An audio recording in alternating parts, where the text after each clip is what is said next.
క్రీస్తుని బట్టి మీకు శుభోదయం. ఒకవేళ దేవుడు నీతో వ్యాజ్యమాడితే ఏమి చేయదు? వ్యాజ్యమాడే పరిస్థితులను నీవు కల్పించుకుంటే దేవుడు నీతో వాదించినప్పుడు ఏ రీతిగా నువ్వు సమాధానం చెప్పగలవు? దేవుడు తన బిడ్డలతో కానీ మరెవరితో అయినా కానీ ఎందుకు వ్యాజ్యమాడతాడు? మనతో వ్యాజ్యమాడాల్సిన అవసరత ఆయనకు రాకూడదు. కానీ మన విషయంలో ఆయన వ్యాజ్యమాడుచున్నాడంటే ఎక్కడో జరగకూడని జరిగిందని, ఉండకూడనిది ఉన్నదన్న సంగతిని మనం గ్రహించగలుగుతామా? గ్రహించగలిగితేనే మనము దేవునికి అనుకూలమైన జీవితాన్ని మనం జీవించగలం. దేవుడు నీతో వ్యాజ్యమాడుతాడన్న సంగతి నీకు తెలియకపోవచ్చు, ఇప్పటి వరకు నువ్వు గ్రహించి ఉండకపోవచ్చు, ఎవరో నీకు చెప్పి ఉండకపోవచ్చు. కానీ ఇది వాస్తవం. దేవుడు వ్యాజ్యమాడినప్పుడు నీ కంటికి కనబడి ఒక మనిషి వల్ల వ్యాజ్యమాడటం, కానీ నీ పరిస్థితులతోనూ నీ మనస్సాక్షితోనూ నీకు ఉన్న వాటితోనూ నువ్వు ఏదైతే ఆశిస్తున్నావో జరిగించాలనుకుంటున్నావో వాటి విషయంలోనూ ఆయన ఎదురుగా నిలబడి అడ్డుగా నిలబడినప్పుడు నీకు కలిగే ప్రశ్నలు అన్నీ కూడా దేవుడు నీతో వ్యాజ్యమాడుచున్నట్టే. తన సేవకుల ద్వారా నీకు దయచే సందేశము నుండి ఆయన నీతో వ్యాజ్యమాడుతూ ఉంటాడు. నీకు కలుగుచున్న శ్రమల్లో నుండి, నష్టముల్లో నుండి, బాధల్లో నుండి ఆయన నీతో వ్యాజ్యమాడుతూ ఉంటాడు. కాబట్టి దేవుడు వ్యాజ్యమాడినప్పుడు అది మనకు ఎంతో వ్యతిరేకముగాను ఆటంకముగాను నిలిచి ఉంటుంది. కాబట్టి అది దేవుని వలన జరుగుచున్నదన్న సంగతిని మనం గ్రహించినట్లయితే దాని నుండి మనము తప్పించుకునే అవకాశం కూడా ఉండవచ్చు.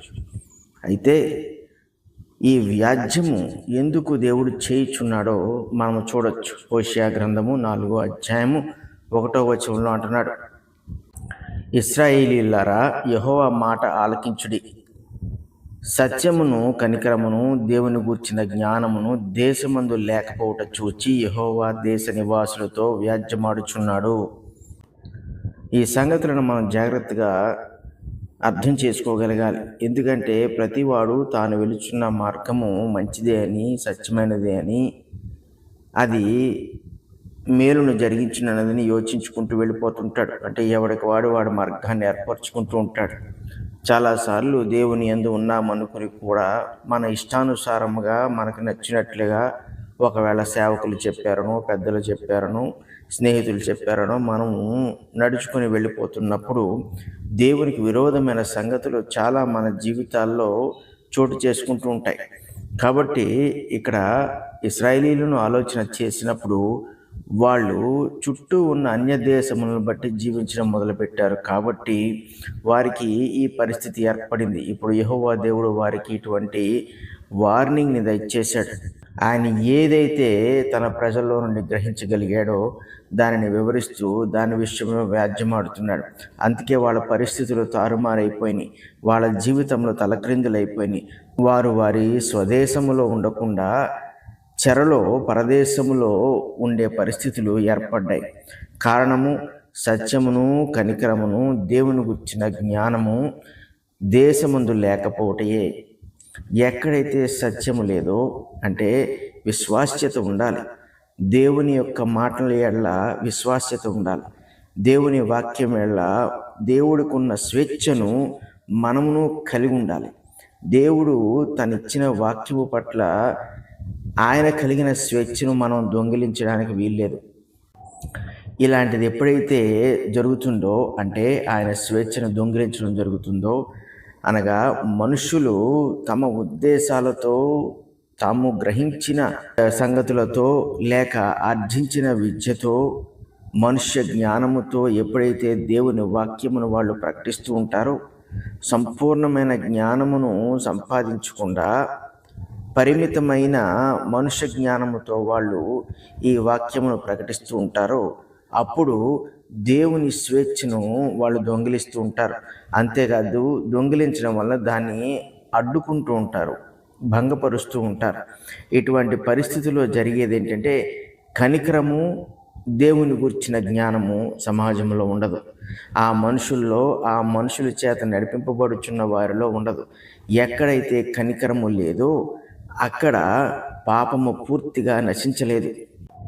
మనుషుని యొక్క స్వార్థములు, మనుషుని యొక్క ఇష్టాలు, మనుషుల్లో ఉండే అసూయలు, ద్వేషములు, కక్షలు ఇవన్నీ కూడా కొనసాగుతూనే ఉంటాయి.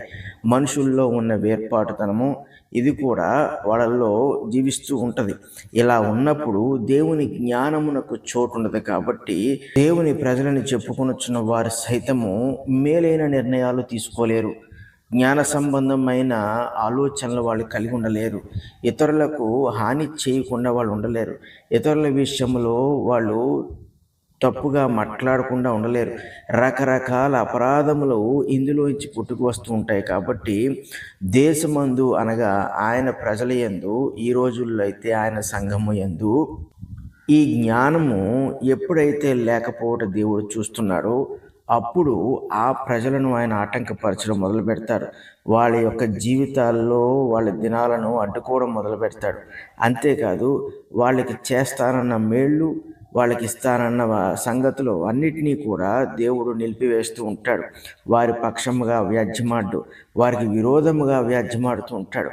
ఒకవేళ అపవాది అయినను మనుషులైనను మన ఎడల వాళ్ళు తప్పుగా ప్రవర్తిస్తే దేవుడు మన పక్షముగా వ్యాజ్యమాడడానికి ఎంతో అవకాశం ఉంది. కాబట్టి దేవుడు మనల్ని కాపాడుతాడు. కానీ దేవుడే మనకు విరోధంగా వ్యాజ్యమాడితే ఇక మనల్ని కాపాడువాడు ఎవడూ ఉండడు. మన పరిస్థితిని బాగు చేయవాడు ఎవడూ ఉండడు.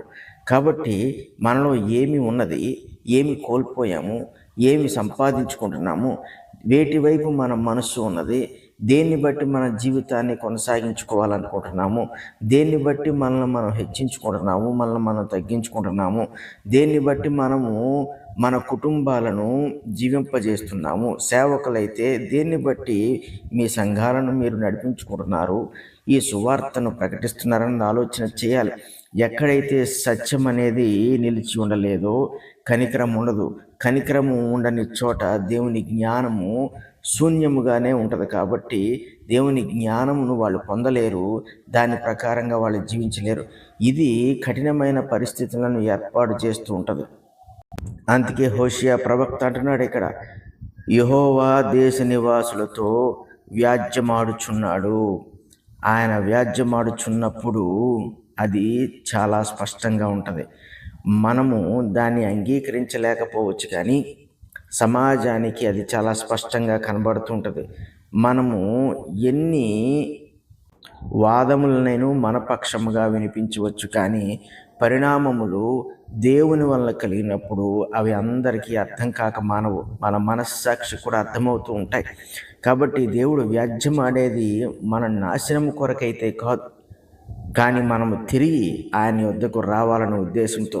ఒకవేళ ఆయన వ్యాజ్యమాడినప్పటికీ కూడా ఎవడైనాను ఆయనను గ్రహించకుండా, ఆయన వైపు తిరగకుండా పశ్చాత్తాపడిన పరిస్థితుల్లో అప్పుడు వాడు నశించిపోక తప్పదు. కాబట్టి క్రైస్తవులమైన మనము క్రీస్తుని మనం అనుసరిస్తున్నప్పుడు ఆయనకు శిష్యులుగా జీవించడానికి ప్రయత్నించాలి. అంతేగాని కేవలము సంఘాలకు వెళ్ళే క్రైస్తవులుగా కాదు, ఆయన అనుదినము అనుసరించే శిష్యులుగా మనం జీవించినప్పుడు దేవుడు మనతో వ్యాజ్యమారుట కంటే మన పక్షముగా వ్యాజ్యమారుట జరుగును. పరిశుద్ధులకు తండ్రి, ప్రేమ కలిగిన దేవా, మీకు స్తుతులు స్తోత్రాలు. నాన్న, మేము మీ పక్షముగా ఉన్నట్లు మమ్మల్ని సరిచేయండి, మమ్మల్ని బలపరచండి. ఇంకను మీ జ్ఞానమును కనికరమును అనుగ్రహించండి. వాక్యములో ఉన్న సంపూర్ణ సత్యమును మేము గ్రహించులాగిన సహాయం చేయండి. నాన్న, లోక సంబంధమైన వాటితో నీ సత్యమును మేము కలపకుండా నాయన, మరి అది నీకు చెందినదిగా మాత్రమే మేము గ్రహించి దాని ప్రకారముగా జీవించడానికి సహాయం చేయండి. అలాంటి పరిస్థితిలో మాకు గొప్ప శక్తిని, నడిపింపును, కాపుదలను మీరు మాకు దయచేస్తారన్న నమ్మకము మాకున్నది కనుక అటువంటి నమ్మకంలో మేము కొనసాగుటకు సహాయం చేయమని యేసు పరిశుద్ధ నామమున అడుగుచున్నాము తండ్రి. ఆమేన్.